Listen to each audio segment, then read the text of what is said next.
the way the advertising agency or the brand gonna be utilizing or collaborating with the fandom or celebrities.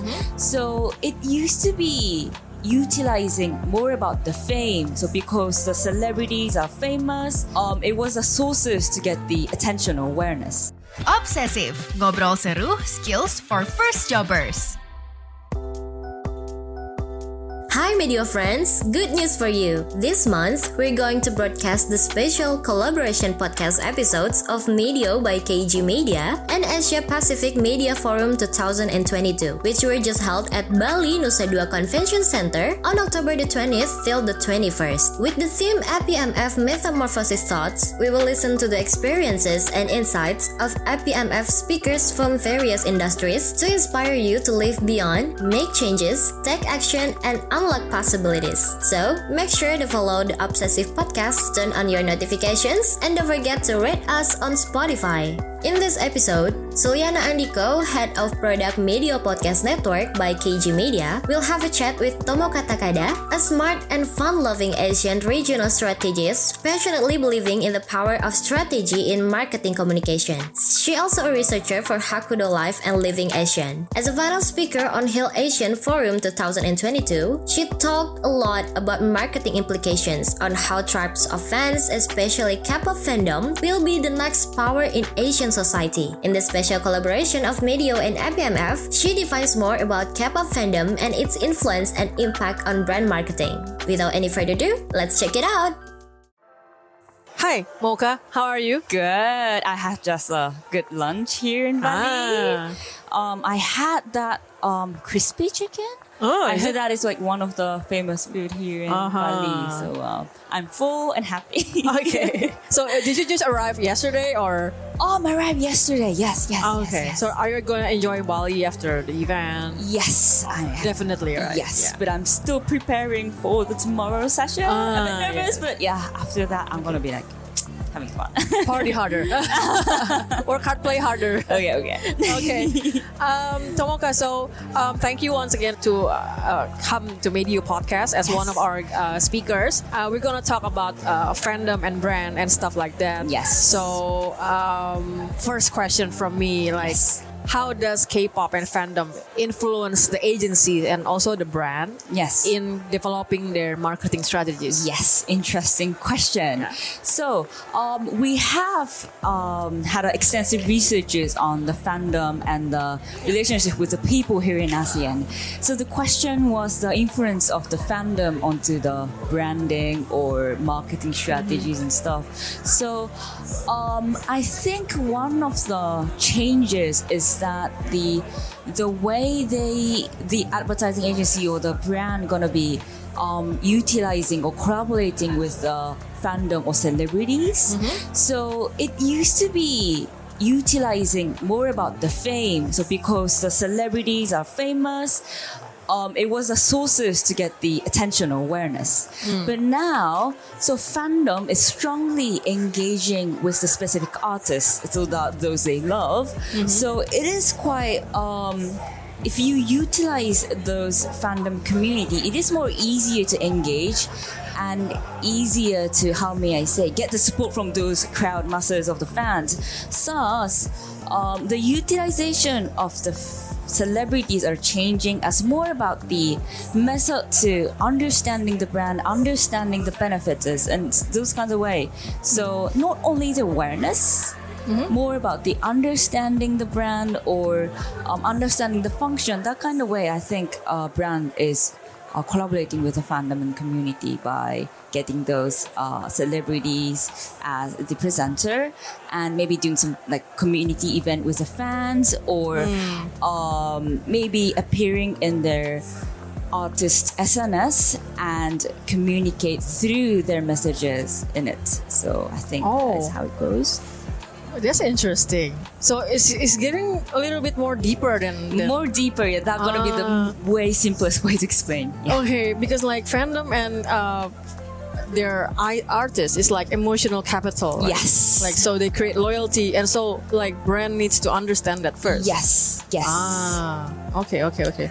So how does brand like best engage with the fandom, like to understand? And is there any specific method that they need to look at? Yes, that's going to be another good question. So I think it is important to talk a lot with the artist itself, because often artists really understand their fan communities. So maybe discussing about how to marketize the products or brand together with the artists themselves, maybe it's quite easier to understand how to communicate with the target masses. And another way is to communicate directly to the fandom community. I think here in ASEAN there are different fan-made community existing. So I think that by engaging with those community, maybe having some small workshop. Now we can have the offline events. Exactly. Small workshop, discussing about the brand, discussing about the best way to collaborate between the products and the fandom could be something that they can do. I think. Okay. So gain insight from them, like directly. Yes, directly. It could be another way, I think. Okay, interesting. So, what does now fandom means to the brand? I think there are two ways of fandom utilization. One is utilizing the existing fandom, and by saying fandom, in our report we're not only covering those idol communities, but also about the hobby communities. I think hobby is also something that people get passionate about, like the idols and stuff. So I think we wanted to include those kind of different community as well. But the fandom community is strong knit between the people. So I think the people are quite like-minded. So it's quite easy to approach, easy to communicate, easy to bond once we or brand understand the community. So one way of the fandom collaboration is fandom utilization is to collaborate with a specific fandom, and another way is to building its brand own fandom. I think this is another topic. And brand can learn a lot from the idols and the hobby community, I think. And that is another way we can discuss a lot. But small tips to create the own fandom, I think there are 3 points. One is to be purposeful. So if the brand has a purpose, people will join in and then become the fan they wanted to support. I think these days many artists or idols groups that is famous has a purpose in their brand. So like that, their purposes in their idol groups. So having a purpose like idol groups really helps brand to get more fans. And the second point is building a nice and cool community within it. So other word is a hero ties the fans. So different brands are actually utilizing the actual user, the influencers. So someone who can symbolize the brand but being very not celebrity is someone who can create the familiarity while delivering the brand uniqueness in a very touchy way, in a sense. So I think those kind of a good fan utilization or good fan community building is another good way to building their own fandom. And the last one, it is quite same with the second one maybe, but having more opportunity to engage with actual fans. This is quite same with what I have mentioned prior about the having more engagement or having more time spending with the fans. Now we can do offline events and stuff. So it is quite a very good opportunity for brand to building a good relationship with the fans. So fan events, fun online communities, those kind of CRM activity, I think definitely is crucial for having their own brand fandom, I think. So that create loyalty. Yes. Okay. Yeah. From these 3 points and also the utilization, I can see clearly now the meaning and the purpose of the emotional capital. Yeah. Like this is all creating the emotion side. Right? Definitely. Okay. And then create revenue from that. yes. Okay. So, what do you think is like the top reasons, like especially in Indonesia, because we based on our research, Indonesia is like one of the top countries who really interested in like idol, like K-pop and fandom. So, and we see kind of like several brands also engage in using idol as their brand ambassador. Like, what do you think is the top reasons for them? My POV and our research institute POV as well. But so one key point is those idol from Korea is very how may I say, excel in being in everyone's everyday life as many times as possible, because they provide a lot of the free content online. So you can see free comedy show run by the idols on YouTube, or you can see the actual TV show, music performances, dance performances, vlog, and so on. So everyone can enjoy those contents and anytime on demand. So it is, if you meet someone every day and that person is fancy, you will fall in love. That's how it goes, I think. So I think the amount of the effort they spend on creating those free contents is something that is not only in Indonesia but ASEAN cross-wide, the reason why the K-pop is doing very well. Okay, so it's also like fan-made, organic, and also there's from the artist, like from the idol itself. Yes, fan-made organic. I think other countries, fan-made organic is a fan-made one is a lot. But the K-pop specifically, they have high quality official a lot. So they can enjoy like something that they used to be paying to see it, those live performances on DVDs. I see. Now they can enjoy it on YouTube anytime. So I think that is attract many people. Okay, now one last question, like how does the fandom influence on the consumer side? So good question. So my institute have studied extensively on the Sekarang. It means in Japanese meaning about the life living people. So by saying so, the influences from fandom to ASEAN people, Sekarang, was something like this. So one is it is become a somewhere that they can have a new learning. So I didn't expect that the word learning is coming from the fandom.